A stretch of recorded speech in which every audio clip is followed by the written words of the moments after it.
என்ன இது செத்த எலி நாத்தம் அடிக்குதே. ஐயோ பேய்! ஃபாதரு இவர் ஏன் இங்க வந்து படுத்து தொலைச்சாரு? ரொம்ப வேக்குதுடா. என் ரூம்ல ஃபேன் வேலை செய்யலடா. நீயே பென்ஷன் கேஸ், உனக்கே வேலை கிடையாது, அப்புறம் ஃபேன் எப்படி வேலை செய்யும்? ஏம்மா நாத்தம் தாங்க முடியாமா, ஒரு ரூம் ஸ்ப்ரே இருந்தா கொண்டாந்து அடிமா. டேய், நீ சின்ன புள்ளியா இருக்கும் போது கடகடியா ஏறி அமுல் ஸ்ப்ரே வாங்க கியூல நின்னவன்டா. எனக்கே ரூம் ஸ்ப்ரே அடிக்கிறேன்னு சொல்றேன்.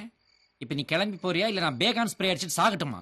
ஏம்மா அப்பு கப்பு தாங்க முடியலம்மா என்னால.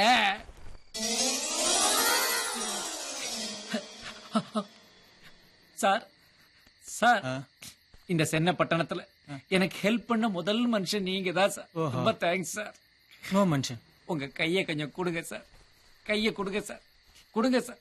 ஏன் சார் தாராளமா முழு கையும் கொடுத்தா என்ன சார்? நான் என்ன வச்சுக்கிட்டா வஞ்சனை பண்றேன்?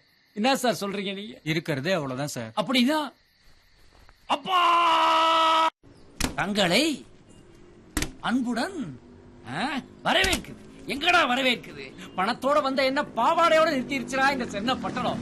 ஐயோ சிவானி எங்கடா இருக்கிற? நான் உன்னை தேடுறேன்டா. சிவானி எங்க இருக்க? சிவா சிவான்னு போர்ட்ல சாணி அடிச்சிட்டு இருக்கான். அவர்தாப்பா சாணி அடி சித்தரு, அந்த சிவபெருமானே தேடிட்டு இருக்காரு. டேய், திருட்டு பைக்கு தானே இது? கரெக்டா கண்டுபிடிச்சாரு. சாமி எங்க இருந்து வந்திருக்காரு? இமயமலையில இருந்து வந்திருக்கதா பேசிக்கிறாங்க. எத்தனை வருஷமா இங்க இருக்காரு? 300 வருஷமா இங்கதான் இருக்காரா. பார்த்தா அப்படி தெரியலையே, 30 வயசுமா தான் தெரியுது. சாமி சித்தர் உள்பாவடை கட்டி இருக்காரு. அவருக்கு பாவாடை சித்தர்னு இன்னொரு பேரும் இருக்கு. ஆமா, சாமிக்கு என்ன காணிக்க கொடுக்கணும்? பாவாடை கட்டி விட்டு பணத்தை சொருகணும்.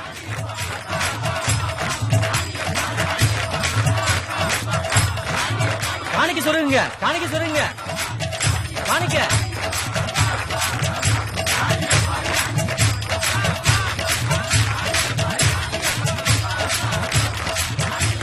எல்லாரும் வழிவிடுங்க,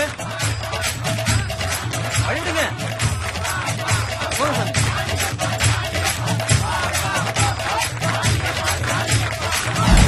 அவர் யார் மேல சாணி எடுத்து அடிக்கிறாரோ அவங்களுக்கு பணம் கொட்டும் கொட்டும் கொட்டும். அடிக்கிறேன்டா அடிக்கிறேன். இந்தா வாங்கிக்க. மத்தவன் பேச்ச கேட்காத, பெத்தவன் பேச்ச கேளு. சும்மா இருக்காத. அம்மாதான் எல்லாம். எதோ எதோ கவசாக்கி, அதோ அதோ மிட்சுபிஷி, சௌபாக்கியா. சாமி இப்ப பரவச நிலையை அடைஞ்சிட்டாரு. பரவச நிலையா? நான் மும்தாஜ் மாதிரி ஆடிக்கிட்டு இருக்கேன், இத பரவச நிலைங்கிறாங்க. சரி, இந்த ஊர்ல பொழைக்கிறதுக்கு இதுதான் சரியான வழி.